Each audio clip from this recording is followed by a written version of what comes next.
Nouveau bilan lecture et c'est parti. On commence chez Kiyun avec les 2 premiers tomes d'Erased, une série terminée en 8 tomes. J'avais eu un énorme coup de cœur pour l'animé, j'avais très envie de le lire. C'est écrit par Kei Senbei que j'adore, qui a notamment écrit Echoes ou encore Réflexion, que de titres que je vous recommande.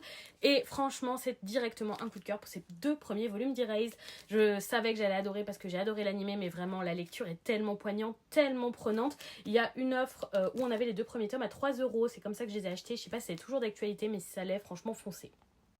On passe chez Delcourt BD avec le premier tome de Fangirl qui franchement a plus une tête de manga que de BD et j'ai franchement pas aimé ma lecture. Au-delà de la protagoniste qu'on a envie de secouer parce qu'elle passe ses journées à pleurer, ce titre est une BD qui sert totalement de pub à un roman de l'autrice et ça a vraiment une tronche de grosse pub pour son roman.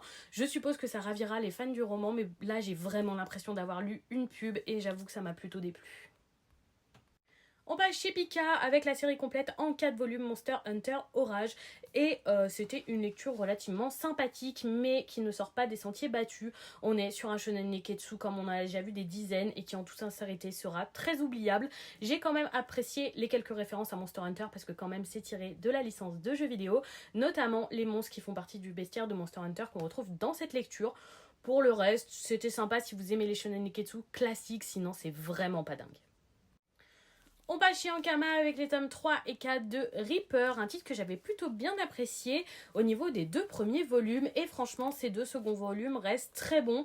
Il se passe pas mal de choses même si je trouve que l'intrigue avance pas tant que ça reste une lecture sympathique. Malheureusement comme vous le savez je suis de plus en plus sélective dans mes lectures par gros manque de place. Ce titre n'est pas mauvais mais n'est malheureusement pas assez bon pour que je poursuive, ma curiosité n'est pas piquée et je ne suis pas très attachée au personnage donc je préfère m'arrêter là. On passe au 27e volume de l'édition Hokage de Naruto qui sonnera le glas pour moi. J'abandonne ici Naruto. Vous avez été hyper nombreux à me recommander Naruto depuis que j'ai ce compte. Je n'avais ni lu ni vu Naruto. J'étais pas emballée jusqu'ici, mais le pompon a été l'annonce de Minato de pourquoi Naruto a eu Kyuubi à l'intérieur de lui. J'ai trouvé l'explication incroyablement nulle et surréaliste. Donc j'ai pas vraiment apprécié ce tome et je m'arrête là pour Naruto. J'étais pas loin de la fin, il restait que 5 volumes. Je sais que mon copain les achètera mais je ne pense pas que je les lirai.